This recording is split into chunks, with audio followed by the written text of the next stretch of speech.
ನೋಡ್ತಾ ಇದ್ದೀರಾ CBT Kannada TV. ವಿಧಾನ ಪರಿಷತ್ ಚುನಾವಣೆ ದಕ್ಷಿಣ ಶಿಕ್ಷಕರ ಕ್ಷೇತ್ರದ ಕಾಂಗ್ರೆಸ್ ಪಕ್ಷದ ಅಭ್ಯರ್ಥಿ ಮರಿತಿಬ್ಬೇಗೌಡರವರ ಪರವಾಗಿ ಜಿಲ್ಲಾ ಕಾಂಗ್ರೆಸ್ ವತಿಯಿಂದ ಮಂಡ್ಯ ವಿಶ್ವವಿದ್ಯಾಲಯದಲ್ಲಿ ಶಿಕ್ಷಕರನ್ನು ಭೇಟಿ ಮಾಡಿ ಮತಯಾಚನೆ ಮಾಡಲಾಯಿತು.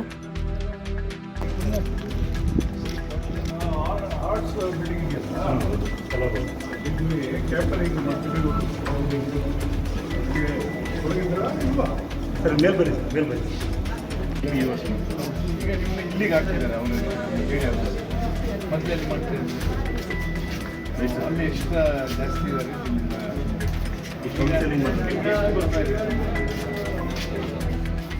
ಮೊದಲು ನೀವು ಸೇರ್ಕೊಂಡಾಗ ಎಷ್ಟು ಕೊಡ್ತಾರೆ ಜಾಸ್ತಿ ಮಾಡಿ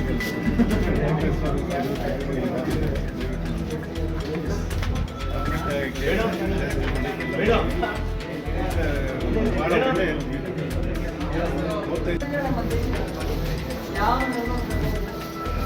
ಮೊದಲೇ ಪ್ರಶಸ್ತಿ ಮತನೇ ಕೊಡಬೇಕು.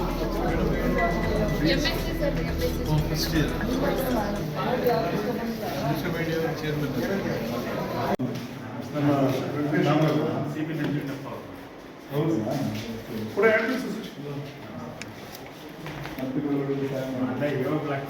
ಹೌದು ಆಯ್ತು ಕೊಡಿ. ಓಕೆ ಸರ್ ಬನ್ನಿ ಹೊರಗಡೆ ಮೇಡಮ್ ಬನ್ನಿ ಈಗ ಮೇಡಮ್ ಬನ್ನಿ ಈಗ ನೀವು ಹೋಟೆಲ್ಸ್ ಎಲ್ಲ ಈಗ okay madam serial number 1 prescription road ruling party ಇದೆ, ಸಹಾಯ ಮಾಡ್ಬೋದು, ದಯವಿಟ್ಟು ಮಾಡಿ. ಪಿಂಚನ್ ಗಿಂಚನ್ ಎಲ್ಲ ನಿಮ್ಗೆ ತೊಂದರೆ ಆಗುತ್ತೆ. ಆಮೇಲೆ ಎಲ್ಲ ಸೆಕೆಂಡ್ ಬೇಡ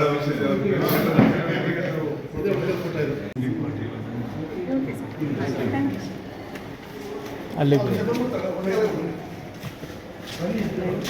ಬನ್ನಿ ಬರೀ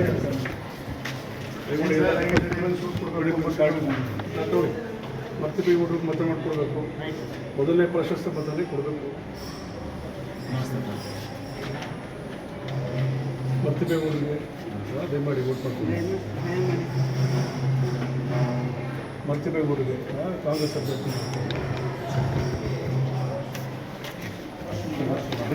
ಹೇಳಿ.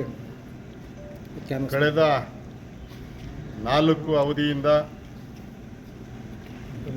ಸುಶಿಕ್ಷಿತ ಮತದಾರರಂಥ ಶಿಕ್ಷಣ ಕ್ಷೇತ್ರದಿಂದ ಸನ್ಮಾನ್ಯ ಮರಿತಿಬ್ಬೇಗೌಡರನ್ನ ಶಿಕ್ಷಣ ಸಮುದಾಯ ಆ ಪ್ರತಿನಿಧಿಗಳು ಇವತ್ತು ವಿಧಾನ ಪರಿಷತ್ತು ವಾಗ್ಮಿಗಳು, ಬುದ್ಧಿಜೀವಿಗಳು ಸದನ ಎಂದೇ ಹೆಸರಾಗಿದೆ.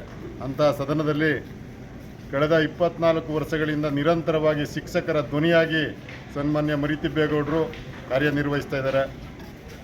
ಪ್ರೌಢಶಾಲಾ ಶಿಕ್ಷಕರ ಸಮಸ್ಯೆಗಳಿರ್ಬೋದು, PU ಕಾಲೇಜು ಲೆಕ್ಚರರ್ಸ್ಗಳ ಸಮಸ್ಯೆ ಇರ್ಬೋದು, ಪದವಿ ಶಿಕ್ಷಣ ಪ್ರಾಧ್ಯಾಪಕರ ಸಮಸ್ಯೆಗಳಿರ್ಬೋದು, ವೈದ್ಯಕೀಯ ಶಿಕ್ಷಣ ಕ್ಷೇತ್ರದ ಪ್ರಾಧ್ಯಾಪಕರ ಸಮಸ್ಯೆಗಳಿರ್ಬೋದು, ತಾಂತ್ರಿಕ ಶಿಕ್ಷಣದ ಉಪನ್ಯಾಸಕರ ಸಮಸ್ಯೆಗಳಿರ್ಬೋದು, ಅವೆಲ್ಲವನ್ನು ಕೂಡ ಸದನದ ಒಳಗೆ ಮತ್ತು ಸದನದ ಹೊರಗೆ ನಿರಂತರವಾಗಿ ಪರಿಹರಿಸಲಿಕ್ಕೆ ಹೋರಾಟವನ್ನು ಅವರ ಆಡಳಿತ ಪಕ್ಷದಲ್ಲಿರಲಿ ವಿರೋಧ ಪಕ್ಷದಲ್ಲಿರಲಿ ನಿರಂತರವಾಗಿ ಹೋರಾಟ ಮಾಡೋದ್ರ ಮೂಲಕ ಅವರ ಸಮಸ್ಯೆಗಳಿಗೆ ಧ್ವನಿಯಾಗಿ ಸ್ಪಂದಿಸ್ತಾ ಇದ್ದಾರೆ.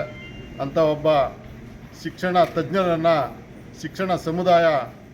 ಶಿಕ್ಷಕ ಸಮುದಾಯ ಮತ್ತೊಮ್ಮೆ ಅವ್ರನ್ನ ಆಯ್ಕೆ ಮಾಡಬೇಕು ಅಂತೇಳಿ ನಾನು ಮತ್ತು ನಮ್ಮ ಮೈಸೂರು ವಿಶ್ವವಿದ್ಯಾನಿಲಯದ ಮಾಜಿ ಸೆನೆಟ್ ಸಿಂಡಿಕೇಟ್ ಸದಸ್ಯರು, KPCC ವಕ್ತಾರರಂಥ H. A. ವೆಂಕಟೇಶ್ರವರು, ನಮ್ಮ ಮಂಡ್ಯ ಲೋಕಸಭಾ ಕ್ಷೇತ್ರದ ಅಭ್ಯರ್ಥಿಗಳಾದಂಥ ಸ್ಟಾರ್ ಚಂದ್ರಣ್ಣವರು, ನಮ್ಮ ಕಾರ್ಯಾಧ್ಯಕ್ಷರಾದಂಥ ಚಿದಂಬರಂರವರು, ವಿಜಯಲಕ್ಷ್ಮಿ ರಘುನಂದನ್ರವರು ಎಲ್ಲರೂ ಸೇರಿ ಇವತ್ತು ಒಟ್ಟಾಗಿ ಶಿಕ್ಷಕರನ್ನು ಭೇಟಿ ಮಾಡಿ ಅವ್ರ ಪರವಾಗಿ ನಾವು ಮತಯಾಚನೆಯನ್ನು ಮಾಡಿದ್ದೇವೆ. ಮತ್ತೊಮ್ಮೆ ಮರಿತಿಬ್ಬೇಗೌಡರು ಶಿಕ್ಷಕನ ಕ್ಷೇತ್ರದ ಪ್ರತಿನಿಧಿಯಾಗಿ ಮೇಲ್ಮನೆ ಪ್ರವೇಶ ಮಾಡ್ತಾರೆ.